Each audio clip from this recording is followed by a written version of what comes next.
presents 10 scary paranormal games you should never play.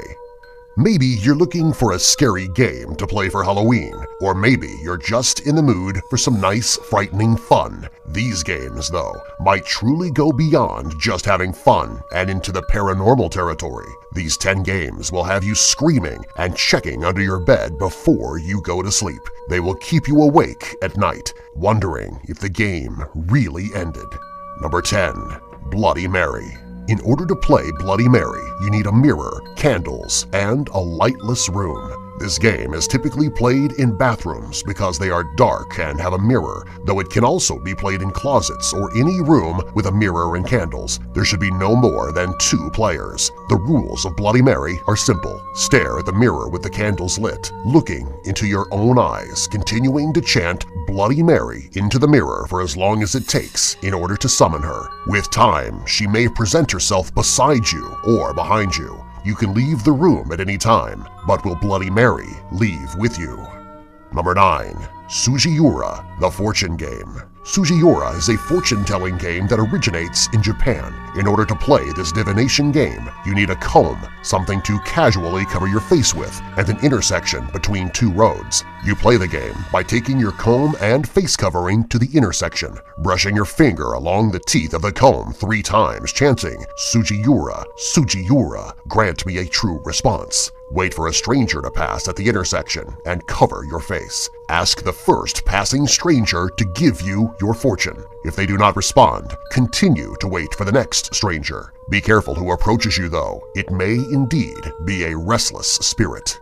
Number 8. 3 Kings. 3 Kings is a game meant to access a different dimension. In order to play, you need 3 chairs, 2 mirrors, candles, and a dark room with no visible light. Position the chairs in a triangle with the mirrors sitting on 2 of the chairs, such that from your chair you can barely see your own reflections out of the corner of your eyes. At 3:33 a.m., light the candle and sit in the empty chair. Do not look directly at the other 2 mirrors or the candle. If you have set the game up properly, you will be able to have a conversation with yourself in other dimensions.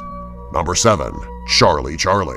Charlie Charlie is another fortune-telling game. In order to play, draw a cross and then write "yes" in the top left and bottom right corners of the cross, and then write "no" in the top right and bottom left corners of the cross. Place 2 pencils with the left-right pencil on the bottom and the up-down pencil on top. Chant "Charlie Charlie, can we play?" twice out loud. The pencil will move to select either yes or no.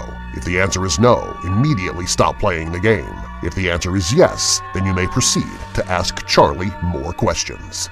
Number 6. Ouija Board. The Ouija board is a classic and the only game on this list that you can buy at your local store. Ouija boards have a long, contentious history about their purpose and origin, but many have had terrifying paranormal experiences directly connected to their use of the Ouija board. When using the Ouija board, there should be at least 2 people using it. The rules of the Ouija board are simple. Each player has both of their hands, or one of their hands if there are a lot of players, on the planchette included in a game set. Each player asks the Ouija board a question, and the planchette will move to spell out the answer. To this end, a person may need to write down what the board is spelling in the case of a long answer. Do not ask the board for the name of the entity you are speaking with or how you will die. Answers to these questions may cause a decrease in quality of life or worse.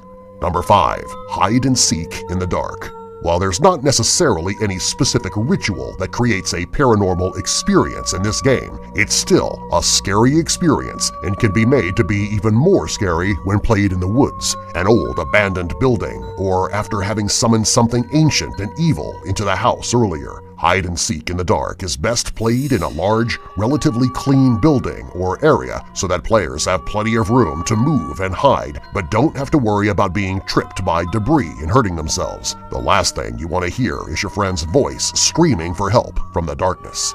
Number 4. The Corner Game.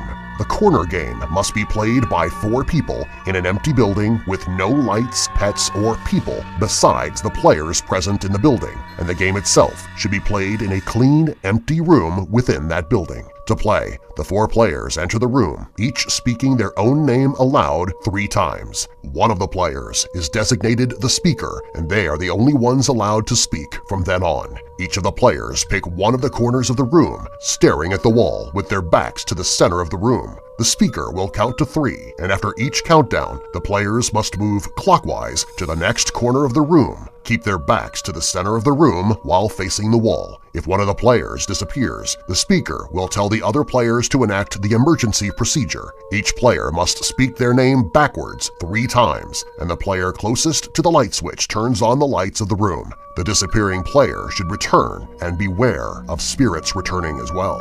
Number 3. The Closet Game. The closet game can be played by yourself, but it's best played with friends in case the worst possible thing happens. To play the closet game, you need a closet, though any small, dark room or container may work, and matches. If playing with multiple people, each person takes turns entering the closet. The person in the closet holds a single unlit match and says, "Show me the light," or "Leave me in darkness." The person must then immediately light the candle. If they're unable to light the candle, their friends can open the closet door with the light on to save them, or they may be dragged to hell. Number 2. The Elevator Game.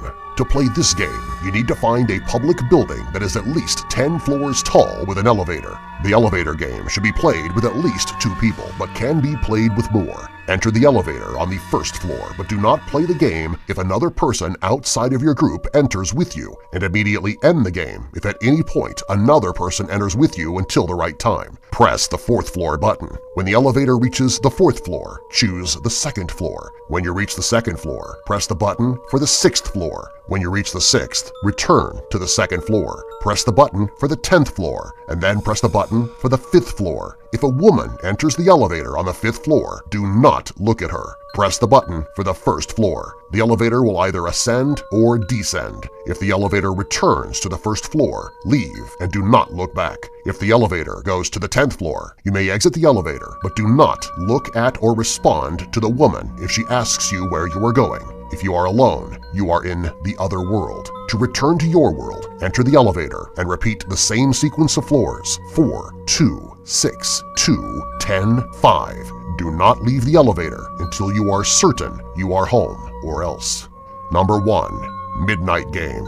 Gather all the players around just before midnight. They must write their full names on slips of paper, prick their fingers with a needle, and dab the paper slips with a drop of blood. Turn off the lights of the house and place the paper slips in front of a wooden door. Light a candle and place it on the paper, being careful that it won't fall. Knock on the door 22 times, being sure that the 22nd knock falls at exactly 12 a.m. Open the door, blow out the candle, and close the door. The players should move around the room holding their own candles. If a player's candle goes out, they must relight it in 10 seconds or surround themselves with a circle of salt. The game proceeds this way until it ends at 3:33 a.m. Not following these specific rules may lead to a spirit haunting the location and any players with unlit candles.